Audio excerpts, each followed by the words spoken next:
Melawan sunyi. Ruang tunggu operasi pukul 10 pagi. Senyap sendiri. Meski seringkali para dokter dan perawat berlalu lalang, namun tak seorang pun menyapaku. Lebih-lebih melontarkan beberapa pertanyaan, seperti dari jam berapa aku berada di sini? Apakah aku bosan atau tidak menunggu seperti ini? Atau pertanyaan-pertanyaan lain yang bisa menghilangkan ketegangan yang aku rasakan. Tegang, was-was, takut dan sejenisnya kerap melanda. Walaupun untuk keempat kalinya aku harus masuk ruang operasi seperti ini. Apalagi aku harus menunggu selama ini. Pastinya rasa cemas itu kian berkepanjangan. Berbeda dengan operasi sebelumnya yang tidak butuh waktu lama di ruang antrian pasien.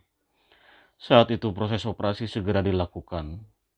Selepas senyum Masmul, suamiku yang mengantar hingga depan pintu.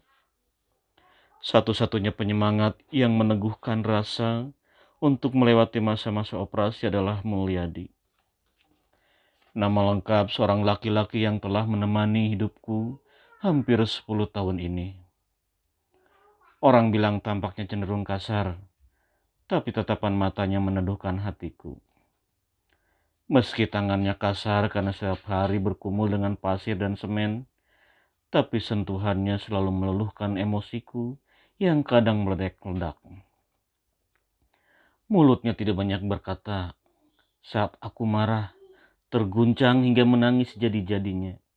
Ia tak berkomentar apa-apa, hanya menatapku datar, lalu menggenggam tanganku erat-erat.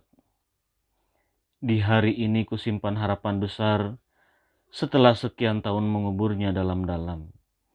Setelah banyak tangis yang pada akhirnya mampu kami lewati bersama, kini saatnya lah kami tersenyum bersama. Barangkali kamu hamil, Dek, kata Mas Mul suatu hari yang lalu. Aku cuma mengangguk mengiyakan dugaannya. Kok biasa aja? Ada yang gak senang? Entahlah, aku tidak dapat mengungkapkan perasaan yang sesungguhnya. Apakah masih ada harapan, Mas Mul? Apakah kali ini aku akan dipercaya Tuhan untuk jadi ibu yang sebenarnya? Hus, kok ngomongnya begitu? Ya sudahlah, terserah kamu aja, Dek. Itulah suamiku. Sulit sekali mengumbar kata-kata mesra yang menghibur hati. Namun sebelum tubuhnya menghilang, satu kecupan mendarat di keningku. Tangannya mengelus perutku yang masih rata. Untuk sebuah berita kehamilan, harusnya ada kebahagiaan bagiku juga Masmul. Walau mengurai banyak air mata, mestinya adalah tangis sukacita. Untuk sementara berita ini hanya kami berdua yang mengetahuinya. Keluarga besar Masmul apalagi tetangga rumah tak perlu tahu dulu. Meskipun aku yakin semua orang akan mendoakan yang terbaik buat keluarga kami. Tapi tetap saja aku merasa risih jika diguncingkan sana-sini lantaran ketidakberuntungan yang menimpaku setiap hamil. Anak pertamaku lahir dengan selamat melalui jalan operasi sesar. Dengan biaya yang cukup besar bagi Masmul yang hanya kuli bangunan tidaklah mengapa. Banyak barang di rumah yang kemudian tiba-tiba raib. Itu tidak jadi masalah. Yang penting sekarang kami punya buah hati nan cantik, mungil dan mengemaskan. Untuk pertama kalinya aku dengar tawa segar suamiku yang begitu gembira menimang sang malaikat kecil. Tetapi tawa itu tidak berlangsung lama.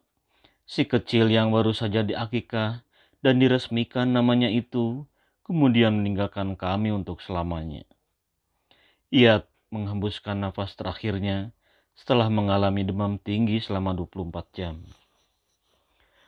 Salahuddin Al-Karim, nama anak laki-laki yang kulahirkan pada tahun ketiga pernikahan kami. Alasan jarak kehamilan dengan anak pertama terlalu dekat, maka aku pun menjalani operasi sesar kembali. Berkat program pemerintah kala itu, kami tidak membayar biaya yang terlalu besar. Kami bersyukur karena kondisi Salahuddin jauh lebih sehat dari anak kakaknya. Hingga usianya 2 tahun, hampir tidak pernah sakit. Pemberian ASI full, makan pun lumayan lahap. Namun tragedi kembali terjadi. Si kecil yang kala itu telah mengenal jajanan luar, mendadak harus dilarikan ke rumah sakit karena keracun makanan. Hanya satu dari ruangan perawatan, nyawanya tidak tertolong. Naasnya aku, sebagai ibu tak becus urus anak.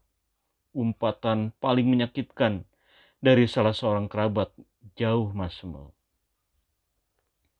Untuk menjadi perempuan terhormat di mata keluarga Masmul, hampir tak ada lagi kesempatan.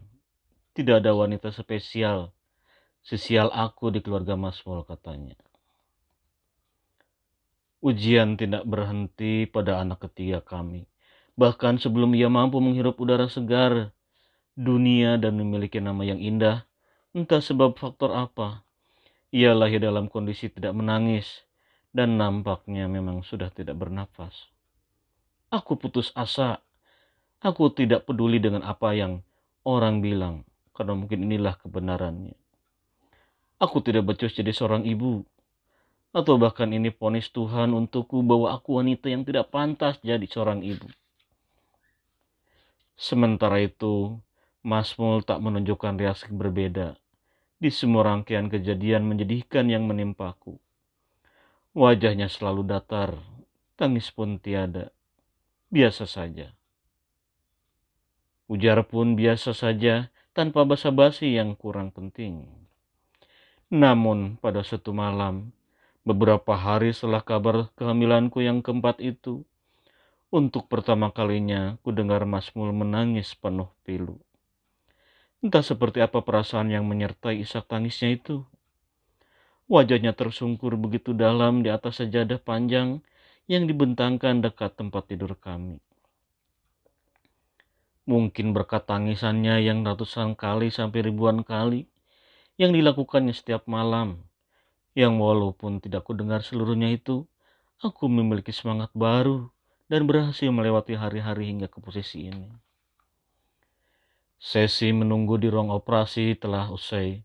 Seorang dokter berperawakan cantik mengulum senyum. Seorang dokter anestesi bertubuh tegap menyiapkan perlengkapan operasi. Mereka berceloteh sekenanya saat melihatku masuk dengan seorang perawat yang mendorong ranjangku. "Jangan tegang ya, Bu." Suaranya halus di telinga. Dokter cantik yang pada setiap bulannya aku kunjungi di tempat praktiknya sebelum ini memberiku semangat. "Dibius dulu ya, Bu." Kalau yang satu ini suara dokter anestesi. Menurut rekomendasi dokter, aku harus disteril untuk mencegah kehamilan selanjutnya. "Ini operasi sesar yang terakhir ya, Bu," lanjutnya kemudian.